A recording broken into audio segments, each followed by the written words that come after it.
महापुरुष बोधिसत्व जब अपनी माता के गर्भ से उत्पन्न हुए तो वे पूर्णतया निर्मल, स्वच्छ और नेत्र खुले हुए पैदा हुए।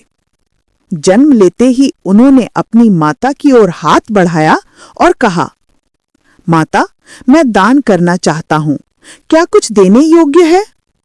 माता ने उत्तर दिया, हाँ पुत्र, जैसा चाहो दान करो। और उन्होंने 1000 मुद्राओं से भरी थैली उनके फैले हुए हाथों पर रख दी। महापुरुष ने जन्म लेते ही बात की। ये घटना 3 जन्मों में घटी, उम्मम जन्म में, इस जन्म में और अपने अंतिम मानव जन्म में। जिन दिनों उनका नामकरण किया गया, चूंकि उनका जन्म वैसा सड़क में हुआ था, इसीलिए उनका नाम रखा गया वैसंतर। इस हेतु ये कहा जाता है, मेरा नाम न मां के कुल से आया न पिता के कुल से, वैसा सड़क पर जन्म हुआ, इसलिए मेरा नाम वैसंतर है। उसी दिन जन्म दिवस पर ही एक मादा उड़ने वाली हथनी एक शुभ लक्षण वाले पूरे शरीर से श्वेत शिशु हाथी को लेकर आई और उसे राज अस्तबल में छोड़ गई। क्योंकि ये हाथी महापुरुष की आवश्यकता पूरी करने आया था, इसका नाम रखा गया पचय, यानी उपकारक। राजा ने महापुरुष के लिए 4 बार 60 अर्थात 240 धाई माताएं नियुक्त की। न बहुत ऊंची न बहुत नीची, निर्दोष शरीर धर्म वाली, मधुर दूध वाली। साथ ही उन 60,000 बालकों के लिए भी जो उनके साथ ही जन्मे थे, उन सभी के लिए धाय माताएं रखी गईं। इस प्रकार वे 60,000 साथियों के बीच पले बढ़े।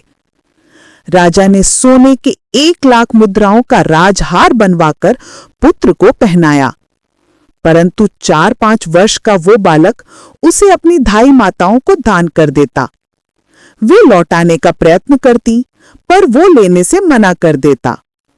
जब ये बात राजा को बताई गई, राजा बोले, जो मेरा पुत्र दे चुका है वो उत्तम दान है, ये ब्राह्मण दान के समान है। राजा ने दूसरा हार बनवाया, पर राजकुमार ने उसे भी दे दिया। ऐसा 9 बार हुआ।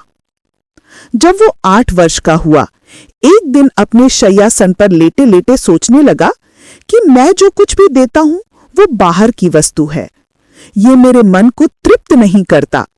मैं ऐसा दान देना चाहता हूं जो बिल्कुल मेरा अपना हो।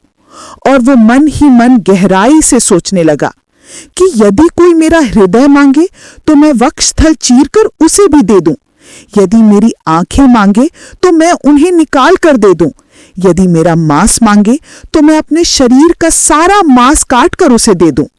वो पूरे अस्तित्व के साथ अपने हृदय की अतल गहराई से दान परिणति के इस संकल्प में डूब गया। जैसे ही ये विचार उसकी आत्मा में उतरा, 40,000 कोटि योजन विस्तृत पृथ्वी और 2 लाख योजन गहरी धरती एक मदमस्त हाथी की गर्जन समान गूंज उठी और कांपने लगी। सिनेरू पर्वत गर्म वाष्प में झूमते पौधे सा डोलने लगे और जैसे नृत्य करते हुए जेतुतर नगर की ओर झुक गए।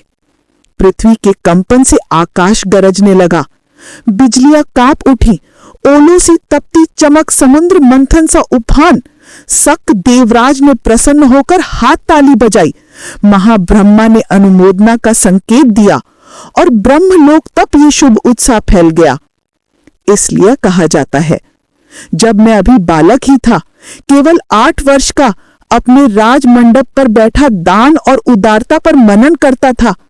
यदि कोई मुझसे मांग ले रक्त, शरीर, हृदय या नेत्र, तो मैं कहता ये सब मैं दे दूंगा। और जैसे जैसे मैं इन विचारों में डूबता गया, अचल पृथ्वी हिल उठी, पहाड़, वन और वृक्ष कंपित हो उठे।